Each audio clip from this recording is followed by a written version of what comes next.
جھوٹ کی صفت یہ کیڑا جس کے اندر آ گیا. منافق جھوٹی تو بولتا ہے نا, وہ ویش بھوشا رکھ کے سامنے جھوٹی تو بولتا ہے, اندر سے کچھ رہتا, باہر سے کچھ رہتا, زبان اس کی جو بولتی ہے وہ جھوٹ رہتا. تو جھوٹ سب سے بڑا بنیادی گناہ ہو جاتا ہے آدمی کی آگے کے لیے. جس نے روش اپنے جھوٹ بولنے کی بنا لی وہ پھر نہیں آ سکتا قرآن پہ. تو فرمایا فما یکذبک بعد بالدین, تو اس کے بعد آپ کو کون جھٹلا سکتا ہے دین کے معاملے میں. جب یہ دین اتنا صاف ستھرا دین آپ پیش کریں گے تو کوئی بھی قبول کر لے گا. الیس اللہ بحکم الحاکمین, اور لاسٹ فائنل آیت اس سورت کی, الیس اللہ بحکم الحاکمین, کیا اللہ سب حاکموں میں بڑھ کر حاکم نہیں ہے؟ بے شک ہے. الیس اللہ بحکم الحاکمین, یعنی احکام تو اللہ کی طرف سے ہوتے ہیں نا. قرآن میں کہا ان الحکم الا اللہ, حکم صرف اللہ کا ہے. اس کتاب کے ساتھ اگر یہ رویہ رکھا نہیں, اللہ تعالیٰ بھی حکم دے گا لیکن دیگر کوئی مخلوق میں سے, وہ یا ولی ہوئے یا کوئی اور ہوئے یا نبی ہوئے, وہ بھی حکم دیں گے اللہ کے ساتھ. ارے وہ نبی اور اللہ کا حکم تو ایک ہی رہتا, وہ کتاب میں آ گیا, فردر کوئی حکم کی ضرورت نہیں رہتی. ان الحکم الا اللہ, جب کہہ دیا نا قرآن نے حکم تو صرف اللہ کا, لیکن اس سے نیچے بھی حاکم رہتے ہیں, جیسے اولو الامر منکم, تم میں سے جو اولو الامر حکمراں ہیں. لیکن ادھر اسی لیے فرمایا احکم الحاکمین, فائنل اور لاسٹ احکام حکم جو ہوتا ہے وہ اللہ کا ہوتا ہے, اس کے آگے پھر کسی کا حکم نہیں ہے.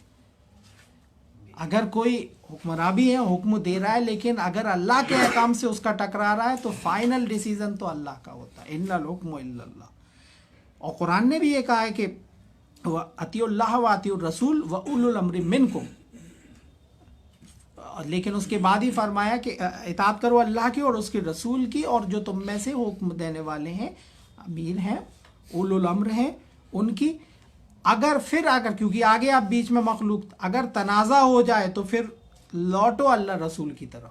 اور اللہ رسول کی بات یہ ایک ہی انٹائٹل ہے, اس کو ہی سمجھ لیں تو بات سمجھ میں آ جائے گی کہ اللہ اور رسول کی بات میں کوئی فرق نہیں ہوتا, اور رسول جو کہتا وہ اللہ ہی کی طرف سے ہوتا ہے, اور وہ کتاب میں محفوظ شکل میں موجود ہو گیا. یہ اللہ کے رسول کی زبان سے تو نکلا. اتنی بات سمجھ میں نہیں آتی کہ دو کھڑے کیوں کر دیے کہ اللہ کی بات الگ ہے, رسول کی بات الگ ہے. اللہ اور رسول کی بات کبھی الگ نہیں ہوتی, ایک ہی ہوتی ہے. اللہ ڈائریکٹلی تو بولتے ہی نہیں ہے, رسول کے ذریعے سے ہی پہنچاتا ہے. تو پوری طرح سے سبمیشن کیوں نہیں ہوتا ہے ہمارا قرآن کے ساتھ شرک کیوں کرتے ہیں, قرآن کے ساتھ ملاتے کیوں ہیں, اللہ کے رسول کے ساتھ اور کیوں ملاتے ہیں؟ رسول کی بات تو یہ ہے نا. تو فرمایا اللہ کیا حاکموں میں سب سے بڑھ کر حاکم نہیں ہے؟ بے شک ہے. عربی جاننے کا فائدہ یہ بھی رہتا ہے, جب آپ بذریعہ خود عربی سے پڑھ رہے ہو تو آپ جواب بھی تو دیتے جائیں گے. جب اس کو پڑھیں گے عربی میں اور جہاں جہاں سوال ہوں گے تو اس کا جواب آپ رک کے دے دیں گے کہ اللہ تعالیٰ ہم نے اس کا جواب یہ دیا. اور ویسے بنا سمجھے پڑھیں گے تو پڑھتے چلے جائیں گے, کیا آپ سے کہا جا رہا اور کیا پوچھا جا رہا, کوئی کنورزیشن ہی نہیں ہوگا. کنورزیشن ہی جب ہوتا ہے جب آپ سمجھ کے پڑھیں گے تو پھر جواب بھی تو دیں گے اس کا کہ بے شک جہاں آئے گا کہ کیا تم اسلام لاتے ہو, بے شک لاتے ہم, اس کا جواب بھی قرآن میں حال کے حال ہی دیتے جائیں گے آپ لوگ. تو اس کا فائدہ ہی ایک الگ ہوتا ہے قرآن پڑھنے جب بیٹھتے ہیں. تو یہاں پر یہ صورت پوری ہوئی الحمدللہ, اور اگلی بہت امپورٹنٹ ہے اور اس کو اگلے ہفتے لیں گے انشاءاللہ, اور اس کی تشریح کی بھی ضرورت پڑے گی سامنے سے.